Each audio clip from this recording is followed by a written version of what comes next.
Structural racism is a way of describing the ways that ideas about race, and in particular, ideas about white supremacy, shape the structures that are part of our lives.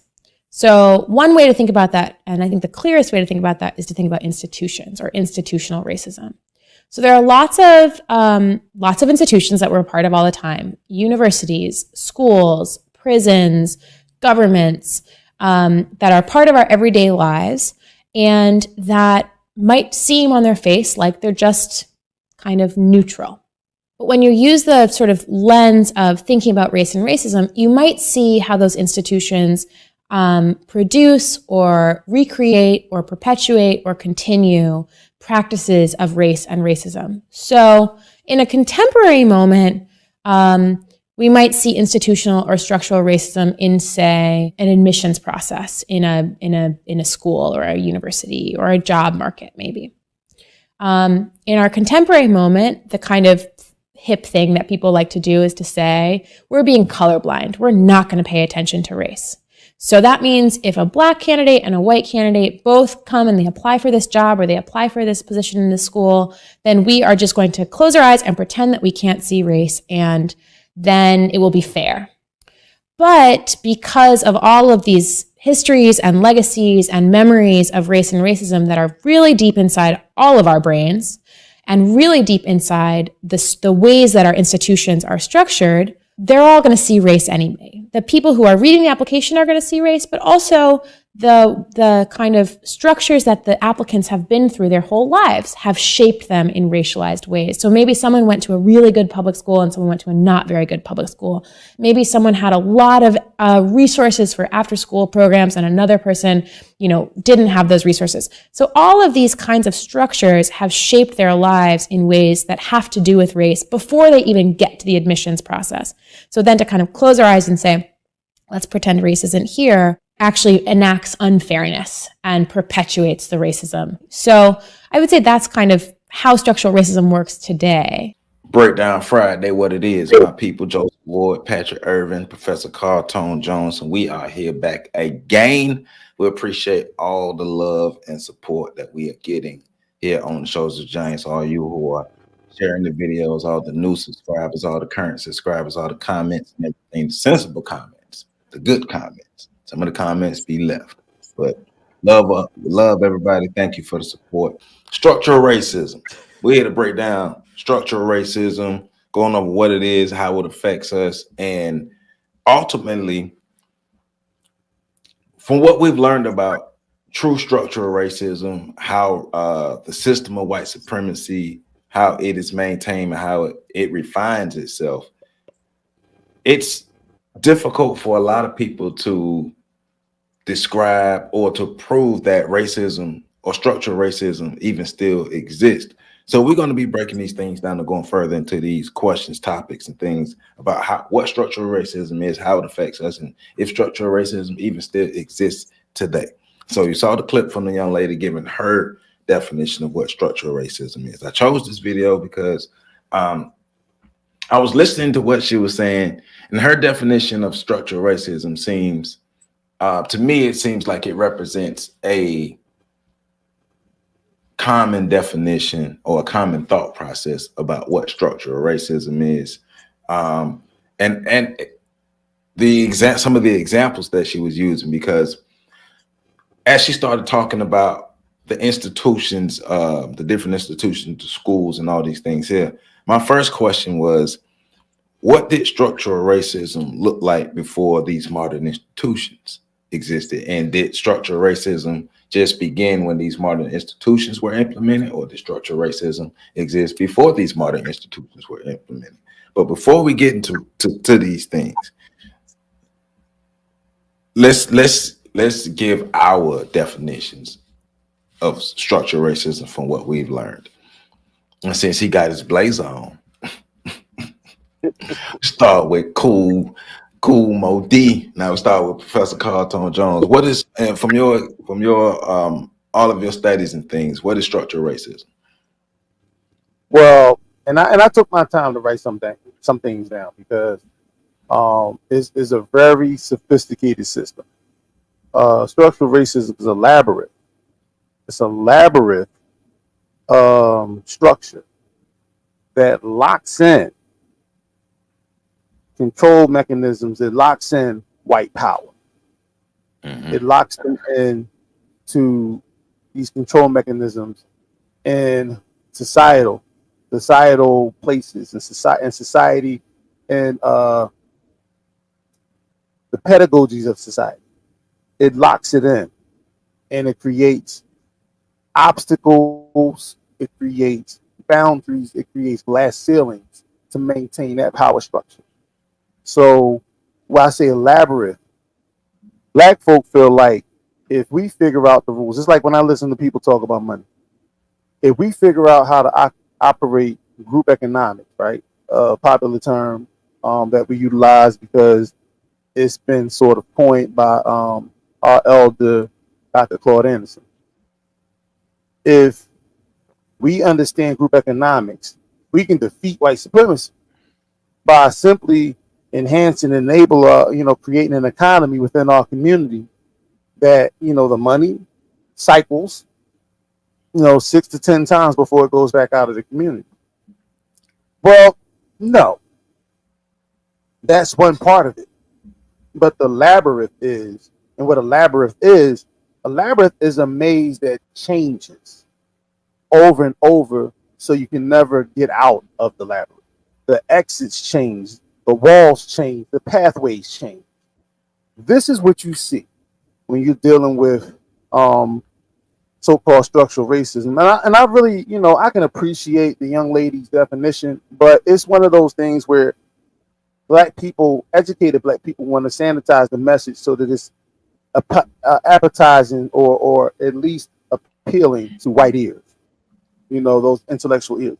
So when we talk about racism, white supremacy, because that's what it really is. It's not structural racism. You're talking about racism, white supremacy. You're talking about creating a system where the rulers of the system will maintain eminent domain. And this is what we deal with in white supremacy. We don't, so you have to go back to the example of somebody creating the perfect economic model. Well, as our elder Neely Fuller said, if you don't understand white supremacy, racism, white supremacy, what it is, what it does, and how it operates, anything else you'll learn will only serve to confuse you. We've seen time and time again black people try to reconstruct, resurrect Wall Street, Black Wall Street, and it has never succeeded. First and foremost, it hasn't succeeded because you're still trying to operate it within the system of white supremacy. You don't have the resources. The resources will be pulled away from you. You can't go to a bank and get the nesting fund that you would need to create said structure. You have to go through different laws, policies, elections, and politicians in order to move 1 foot forward. You can't start a school in your community without the backing of your state legislature. Not a so-called legal school. We can do the homeschooling, but that wasn't until recently when President Bush created the program. Former President Bush created the program in which schools can start, utilizing stipends in order to fund individualized choices in school. So, but if say that hadn't happened, we wouldn't have black homeschools right now taking place. And they still have to go through a legislative board to be certified. Your high school diploma has to be certified. So, and that's just one example. There's other examples. We talk about not just the education, but you don't control who's policing your community. You don't control how your communities are being policed. There have been plenty black booming towns, and we can go back throughout history and see how those towns were burnt down. There were mass extermination campaigns taking place in those towns. Some of those towns are underwater right now because dams were released from upstream. And That was all done with very little legal prosecution of any of the white folk who committed those crimes. In fact, many of them have been covered up. You don't even know their name. Right. Those are the protections of white supremacy, and this is what happens when you're dealing with so-called institutional racism. The institutions themselves are they feed the engine of white supremacy, which is then fed by those people who benefit from the system of white supremacy. And when those rules and things don't work, they change the rules. That's the labyrinth of it all. We'll figure out the structure. We're better at it than they are. Then they'll change the rules. Therefore, no matter what we do within this system, we'll never amass the power to take over Yeah. this system or to get free from this system. Because there are people who have tried to set up off grid. That's Right. been made illegal in damn near all 48 continental states. So I'll digress. And Pat, you can jump in on this too, but I'm just because I'm throwing this out to both of you, and whichever one of you want to catch it first is cool. But because it seems to me she was using the term structural racism and institutional racism interchangeably. And in my opinion, or from how I'm seeing it, from what I've learned, it seems like institutional racism is a component of structural racism. Like, what do you guys think about that? Like, is structural racism and institutional racism the same thing, or do you disagree or agree with me that institutional racism is a component of structural racism? I'm gonna let the Blazer.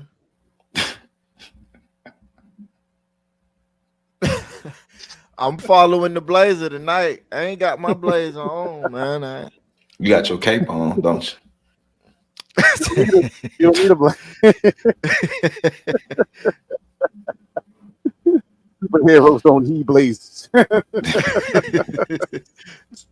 So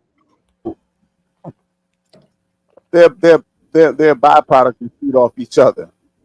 So if you have institutional racism, the institutions that you create protect the superior class of people. I mean, when I say superior class, I mean the dominant class of people. So I'm not saying white folk are better than us, y'all. Just please, because oh my God, I hate having those conversations. They're winning. And then when you talk, they are shit. If you look at the scoreboard, but if you so when you talk about the institutional racism, you're talking about the institutions. So she mentioned school. Schools are an institution. We can even talk about politics. The political structures, those are institutions. We want to talk about the accent sectors, those are institutions. All these different places are institutions that are reinforced by these institutions. Now, the structural racism is more so maintaining the integrity of said racist institutions. So if you structurally put a system together to maintain itself as the power base, as the power source, the control mechanism,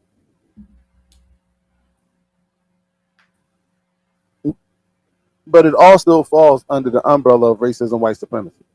Right. And I think that's the and that's the main card.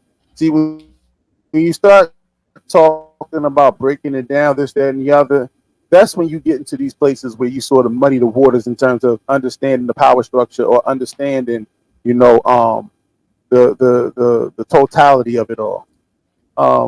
It's all racism, white supremacy, and right. And when I think we try to break it down in the bite-sized chunks, but it still diminishes, the effects of us dealing of the effects it has on us.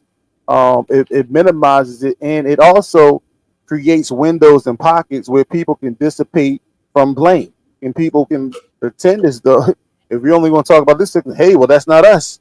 It's kind of like with the whole concept of critical race theory. There's no such thing as race theory when it comes to this.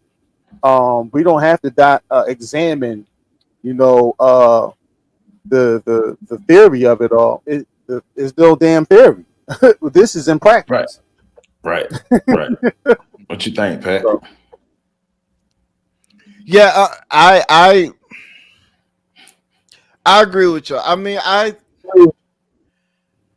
feel like when it comes to the intellectual elite, the academics, they like to try to sound smart instead of just saying what need to be said. And I have no doubt that the young lady is smart. By no means am I calling the lady stupid. But I am saying that the uh the educational institutions and systems teaches us to speak in a way that is filled with vagaries and safe places to hide. You know what I'm saying? Like we become very skilled at word games.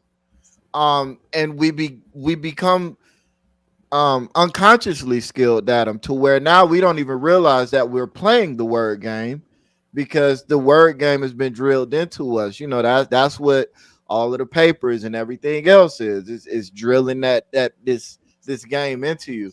To me, I simplify everything. Like I follow the KISS method to death. You know, keep it simple, stupid. Yeah. Structural racism deals with structures. Systemic racism deals with systems. Institutional racism deals with institutions. We can go deeper, but then the question becomes, do we really need to? What? Like, is there any added benefit? Sure, on a high level, right? Like, if the three of us are sitting down and we know that we all understand these terms and we're We can making go an there. in-depth plan to do something. But just in terms of like speaking to the masses, there's no benefit. Going any deeper than that literally breaks the argument. It breaks the discussion. But that's why I was asking, because like I said, she used both terms to describe structural racism, and she also did describe institutional racism, but it was, you can hear her at one point using them interchangeably. But I was like, the institution doesn't exist without the structure. So the institution and the structure is not the same thing. The structure is the foundation, it's the body, it's the frame that holds it up, and everything else keeps it going. Look, according to Oxford, structure is the arrangement of and relations between the parts or elements of something complex. It's the code. So put racism behind that. There you go. It's the code. Institution, an established law, practice, or custom. Put racist behind that. There you go. You know what I'm saying? Like, I just keep it simple. Like, it's the code. But yeah, she was using them interchangeably. I don't agree with using them interchangeably. That's why I asked. I believe that we need to be specific and intentional. And in most cases, there's no need to even get down into the depths of structural, systemic, or institutional. I agree with PC. Racism, white supremacy, the white supremacist variation of racism is what we're dealing with. That's about as specific as we need to get. We're dealing with racism. What kind?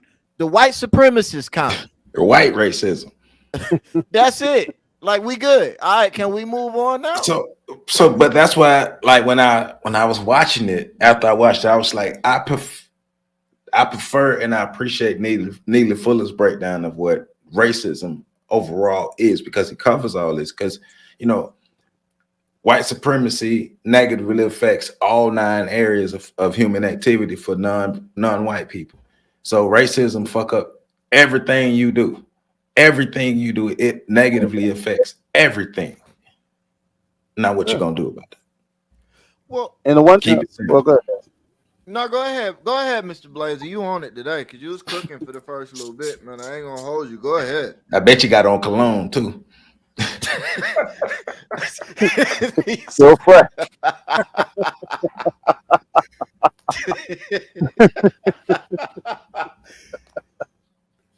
My bad. Oh, that's all good. Yo, brother, silly, man.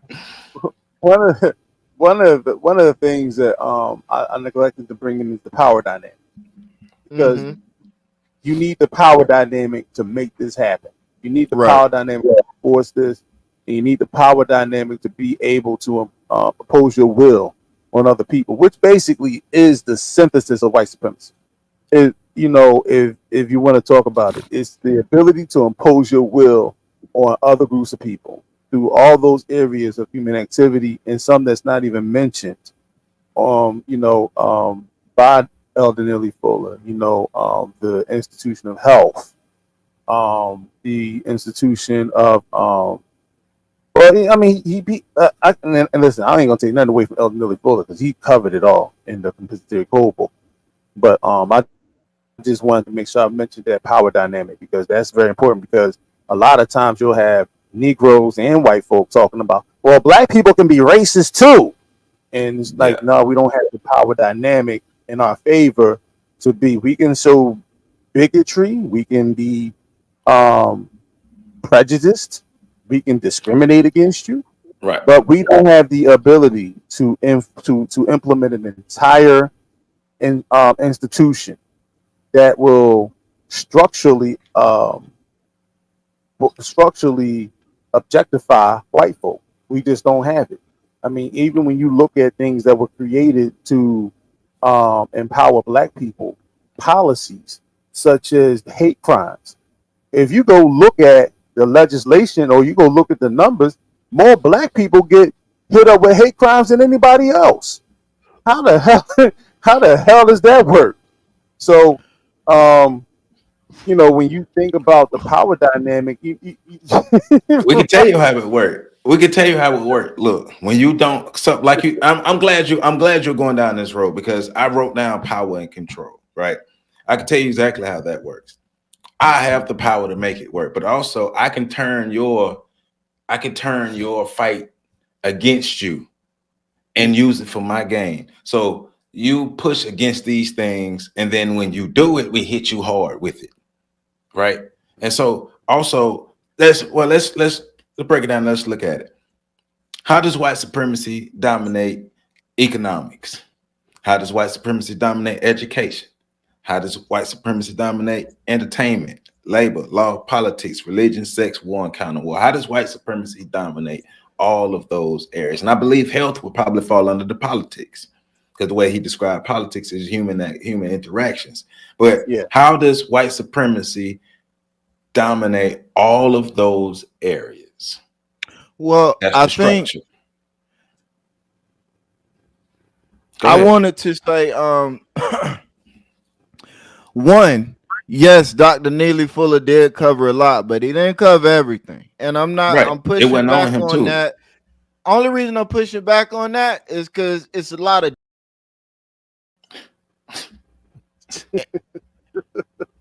and we can't get nowhere.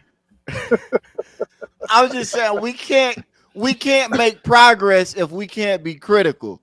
PC, you made a very valid point, and then you kind of stutter stepped a little bit because you thought about it. Why would you expect him to cover every single aspect? Who expects that? Right, and that's the point, though. There is room in there for people to add. He's even adding critical. Right. So because there was nothing wrong with what you did, PC, but I saw your brain tweaking. You was like, hold on, they're gonna not those are the you know what you do when it go up, you either pull your or you leave the room. So, but this is what I'm saying.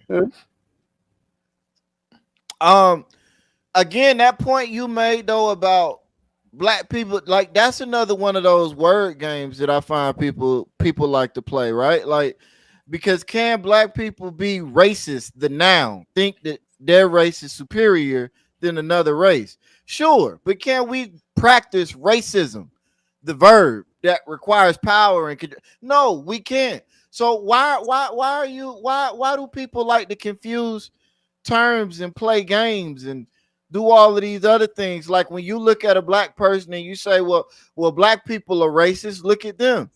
Yeah, but we talking about racism. Why are you bringing up their personal beliefs when we talking about systems and structures and institutions that impact people's lives on a real and tangible way?